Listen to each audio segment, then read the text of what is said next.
800. നിന്റെ പ്രായമല്ലേ ഞാൻ ചോദിച്ചത്? ഓടിയ കാശ് തന്നെയാണോ ഞാൻ പറഞ്ഞത്? ഞാനിപ്പ ഈ കാശ് തരില്ലെന്ന് വിചാരിക്കുക. നീ എന്നെ എന്ത് ചെയ്യും? എടാ നീ എന്നെ മൂക്കി കയറ്റുമോ? ചാവട്ടുരുക്കി കിട്ടല്ല, പാറ്റിക്കിട്ട് കൊടുക്കും. കളിച്ച് കളിച്ച് ബെങ്കിടങ്ങി തങ്കച്ചന്റെ മകനോടാ കളി അല്ലടാ. തങ്കച്ചേട്ടന്റെ മോനാ. 90 രൂപക്ക് വേണ്ടി തങ്കച്ചേട്ടന്റെ മോനായിട്ട് തലൂർന്ന് പറഞ്ഞ തങ്കച്ചേട്ടൻ എന്ത് വിചാരിക്കും? ഇതാ 100 രൂപ ഉണ്ട്. അച്ഛനെ അറിയുമല്ലേ? താനല്ലേ പറഞ്ഞ അച്ഛനെ അറിയുന്നു? ഇനിയിപ്പോ തന്റെ അച്ഛനറിയണോ? താനല്ലോ നേരത്തെ അച്ഛനെ അറിയുന്നു പറഞ്ഞ. കത്തി കാണിച്ചോണ്ട് അച്ഛൻ അറിയുമെന്ന് പറഞ്ഞു. ജീവനക്ക് ആക്കുണ്ടാവില്ലേ?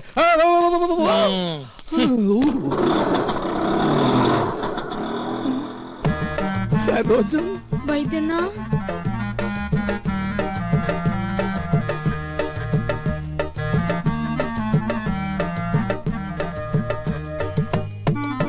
എന്താ ഈ വേഷത്തില്? നക്സൽ ബാരിയാവൻ പോയവൻ സന്യാസിയായി പോയി എന്ന് മാത്രം അറിഞ്ഞാ മതി.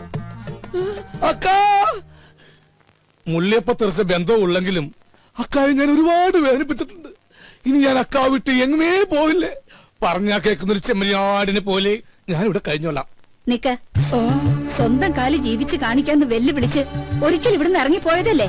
ഗതി മുട്ടുമ്പോ കയറി നടക്കാൻ ഇത് സത്രമൊന്നുമല്ല. ഇറങ്ങാൻ ഒരു തവണ കൂടി. ഇതിപ്പോ ഒരുപാട് തവണയായി. സരോജം, പുറത്താക്കി ഗേറ്റ് അടയ്ക്ക്. അക്കയാണത്രേ കക്ക. എന്നെ പുറത്താക്കൊന്നും വേണ്ട. ഇവിടുത്തെ ഗേറ്റ് അടച്ചാലും എന്റെ മുമ്പിൽ വേറെ പല ഗേറ്റുകളും മറക്ക തുറക്കും. നമുക്ക് കുറച്ച് വേണ്ടി കാണാട്ടാ.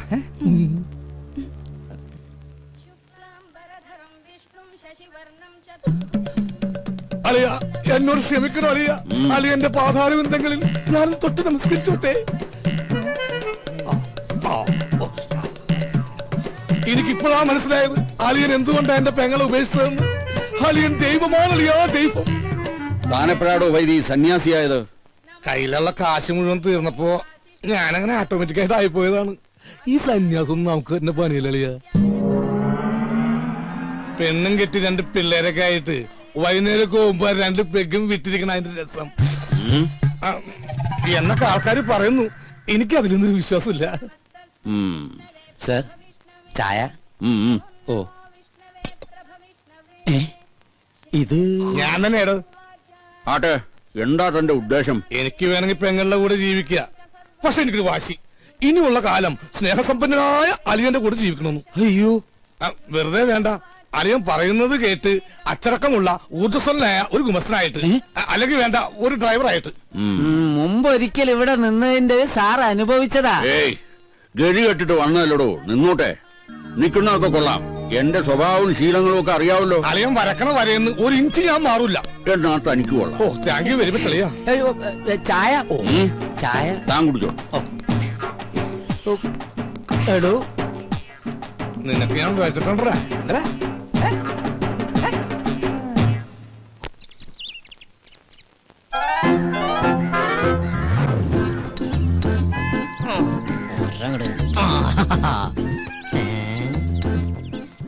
മേടിച്ചിട്ട് 1 വർഷമായുള്ള അതിനുള്ളിൽ തീർന്നു. എന്തൊരു ചൂടാ ഇവിടെയൊക്കെ. എന്താ കുസ്തി പിടിച്ച് മതില് മറിച്ചിടണ്ട. പേസ്റ്റ് ഇതെവിടെന്നാ? ഇതെന്റെ, അല്ലാതെ ഈ വീട്ടിൽ എവിടുന്ന പേസ്റ്റ്? പേസ്റ്റ് ഇല്ലഞ്ഞിട്ടൊന്നും അല്ല. ഒരു സാധനം മേടിച്ചു കഴിഞ്ഞാൽ തീരുന്നവരെ മാക്സിമം യൂട്ടിലൈസ് ചെയ്യാന്നുള്ളത് ഞങ്ങളുടെ ഒരു ശീലമാണ്. അല്ലാതെ ഇല്ലഞ്ഞിട്ടല്ല. അച്ഛാ, 1200 ഗ്രാമിന്റെ പൊട്ടിക്കാത്ത പേസ്റ്റിംഗ് എടുത്തേ. പല്ലിക്കുന്ന ഫാമിലിയാണെന്ന് അറിയട്ടെ. കൂടുതൽ ഇടിക്കല്ലേ. എങ്ങനെ ചിരിക്കാതിരിക്കും? 1200 ഗ്രാമിന്റെ പേസ്റ്റ് ഇല്ലാന്ന് ഏത് പൊട്ടിക്കും അറിയാം. ഓഹോ, അപ്പൊ മനസ്സിലായല്ലേ. കൂടുതൽ ഡയലോഗ് അടിക്കാതെ പല്ലിയേക്ക്. അതെ, ഒന്ന് നിന്നേ മോളെ. അത്ര നിർബന്ധമാണെങ്കിൽ ആ സോപ്പും കൂടി എടുത്തുകൊണ്ട് വന്നിട്ട് എന്നെ കുളിപ്പിച്ചും കൂടി താ. ഞാൻ റെഡി. നീ റെഡിയാവും. നീ ആ സൈസ് സാധന. നാണോ ഇല്ലാത്തവള്. അതാരാന്ന് ഞാൻ ഇന്നലെ കണ്ടു. എന്ത് കണ്ടു? വാതിലിന്റെ ഇടയിലൂടെ ഇങ്ങനെ. അച്ഛാ, ഇവളൊക്കെ എവിടെ നിന്ന് കുറ്റിയും പറിച്ചോണ്ട് വന്നതാ? ഈ അച്ഛനോടെ പോയി കിടക്ക. അച്ഛാ, അച്ഛാ, കാണല്ലേ സാർ. നീയാ? എന്താ രാവിലെ പത്രത്തിന്റെ ബില്ല്? ഓ, അതൊന്നും വേണ്ടപ്പാ. തമാശ കളഞ്ഞിട്ട് കാശ് എടുക്കട്ടെ സാറേ. 450 രൂപ. 450 രൂപ? അതിനു വേണ്ടിട്ടാ നീ രാവിലെ വന്നേക്കണേ. നീ ഒരു കാര്യം ചെയ്യ്, പോയിട്ട് ഒരു മാസം കഴിഞ്ഞിട്ടോ. ഇനി 1 മാസം കഴിഞ്ഞാ ഇത് കേൾക്കാൻ തുടങ്ങിയിട്ട് കാലം കുറെ ആയിട്ടാ. എടാ അപ്പുറത്തെ വീട്ടിലെ തോമസ് ചേട്ടനല്ലേ കോടിക്കണക്കിന് രൂപയുടെ കടക്കാരനാ, അറിയോ നിനക്ക്? എനിക്ക് അയാളുടെ കോടിക്കണക്കിന് രൂപയുടെ കണക്കൊന്നും അറിയണ്ട. എനിക്ക് എന്റെ പത്രത്തിന് 450 രൂപ അപ്പം കിട്ടണം. ഓ പിന്നെ ഞങ്ങൾ ഈ പാവങ്ങളുടെ 450 രൂപ ഇട്ടിട്ടുണ്ട് നിന്റെ മാതൃഭൂമി പത്രം നടന്നു പോവാൻ. ഒന്ന് പോടാ. നല്ല ഒന്നാമതൊരു വീട് കെട്ടിയിട്ടുണ്ടല്ലോ ചേട്ടാ. എന്തിനായി പിച്ചത്തരം കാണിക്കണേ? വീടല്ലേ കെട്ടിട്ടുള്ളൂ, ഞാൻ കെട്ടിട്ടില്ലല്ലോ. എടാ ഞാൻ കെട്ടിക്കഴിഞ്ഞതെങ്കിൽ ആ സ്ത്രീധനത്തിന്റെ തുക കൊണ്ട് ആദ്യം കടമിട്ടത് നിന്റെ ഇരിക്കൂടാ. എന്നാ ആ കല്യാണം കൂടി ഞങ്ങൾ മാതൃഭൂമിക്കാർ നടത്തി തരാം. ആയിക്കോട്ടെ. അതെ, എന്റെ കല്യാണം നടത്തിയിരിക്കുക. ഈ ഒരു ജോലിക്കാരും പറഞ്ഞിട്ട് ആ ആലോചന നടന്നിട്ടുള്ളത്. ഈ കാശ് കൂടി തന്നില്ലെങ്കിൽ എന്റെ ഏജൻസി കെട്ടി. എന്റെ ഏജൻസി കെട്ടിയതിന്റെ കല്യാണം നടക്കില്ലേട്ടാ. വയലന്റ് ആവല്ലേ രമേശ, നീ ഒരു കാര്യം ചെയ്യ്. നീ അതവരെ പറഞ്ഞ് മനസ്സിലാക്ക. ആരെ പെൺവീട്ടുകാരെ? അല്ലട പത്രക്കാരെ. ഇപ്പൊ ഞാൻ നിന്നോട് ഒരു ഒഴിവ് പറയുന്നില്ല, അതുപോലെ നീ അവരോട് ഒഴിവ് പറയും, അവര് മറ്റുള്ളവരോട് ഒഴിവ് പറയും. അങ്ങനെ ഒഴിവ് കഴിവൊക്കെ പറഞ്ഞില്ലടാ നമ്മൾ ഇന്ത്യക്കാർ ജീവിച്ചു പോണത്. അതെ, അങ്ങനെ മറ്റുള്ളവർ പറയണ ഒഴിവില് നമ്മൾ ഇങ്ങനെ ഒഴിഞ്ഞു മാറി നടക്കാം, അതെ. അല്ലേ? അതെ, ഇന്ന് വൈകുന്നേരത്തോടുള്ള കാശ് എന്തെങ്കിലും എന്റെ സ്വഭാവം മാറൂട്ടാ. നീ ഒരു ചുക്കും ചെയ്യില്ല. എന്നാ നാളെ മുതൽ പത്രം വായിക്കണമെന്ന് കാണാ. നിന്നെ അതെ, പത്രം നിന്റെ മാത്രമല്ല, കേരളത്തിൽ 5-6 പത്രങ്ങൾ വേറെ ഉണ്ട്. എടാ ഓരോരുത്തരോട് ഒരു 3 മാസം വെച്ച് കടം പറഞ്ഞിട്ടുണ്ടെങ്കിൽ ഈസി ആയിട്ട് 2 വർഷം പോകും. അറിയോടാ, പോടാ പെരട്ടത്തിണ്ടി. അയ്യയ്യേ, എന്ത് ജന്തുക്കളത്! അച്ഛനും മുന്നും കൂടി ഇറങ്ങിയിരിക്കാൻ നാട്ടുകാരെ പറ്റിക്കാൻ. അച്ഛാ അച്ഛാ, നേരായല്ലോ അച്ഛ അച്ഛാന്നും പറഞ്ഞ് കൊരവള്ളി പൊട്ടിക്കാൻ തുടങ്ങിയിട്ട്. എന്താ അത് ശരി, ബാത്റൂമിൽ കയറി ഒളിച്ചിരിക്കായിരുന്നല്ലേ? ഒളിച്ചിരിക്കാൻ പോയതല്ല, മനുഷ്യന്റെ പ്രാഥമിക ക്ലേശങ്ങൾ ഒഴിവാക്കാൻ വേണ്ടി പോയതാ. ഓ എനിക്കറിയാം, പേപ്പർ കേട്ട ഒളിച്ചിരുന്നല്ലേ? ഞാൻ ഒരു പ്രാവശ്യം പറഞ്ഞു ഒളിച്ചിരിക്കാൻ പോയതല്ലെന്ന്. എനിക്കറിയോ നിനക്കറിയോ? ഇങ്ങ് ഇങ്ങട് വാ, കാണിച്ച് തരാം. വാ. അതെ, ഇനി അവൾ ഇവിടെ ഒരു നിമിഷം പോലും നിൽക്കാൻ പറ്റില്ല. എന്ത് പറ്റി? അവള് ശരിയല്ല. ഏയ് അങ്ങനെ വരാൻ വഴിയില്ലല്ലോ. ആര് പറഞ്ഞു വഴിയില്ലെന്ന്? ഇന്ന് കൊച്ചുവിളപ്പം കാലത്ത് എന്റെ അടുത്ത് ശൃംഗരിച്ചോണ്ട് വന്നിരിക്ക.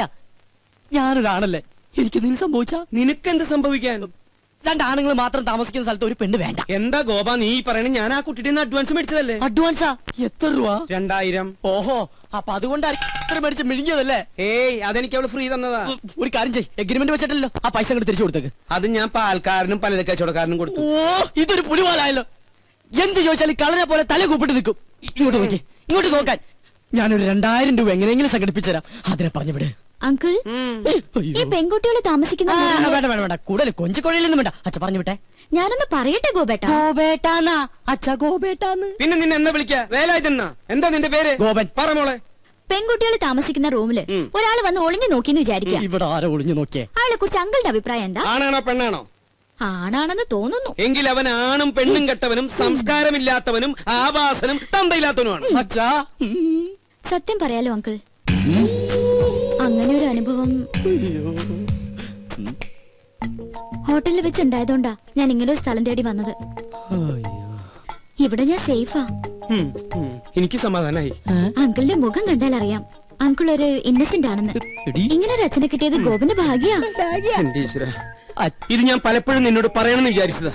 പക്ഷേ അന്നൊക്കെ ഞാനത് കൺട്രോൾ ചെയ്തു. അയ്യോ, ഇന്ന് ശീതളിൽ നിന്നും ഈ വാക്കുകൾ അറന്നു വീണപ്പോ എന്റെ ക്ലേശമൊക്കെ മാറി. മോള് സമാധാനായിട്ട് അകത്തേക്ക് പോയിക്കോ. ഒടുക്കത്തൊരു ക്ലാസ്. അച്ഛാ അച്ഛാ അച്ഛാ, ബഹുത്ത് അച്ഛാ. നിങ്ങളുടെ അമ്മയുടെ അച്ഛൻ. എടി മൂദേവി. ഓ ദൈവം, എന്റെ മാനം കപ്പലേറി.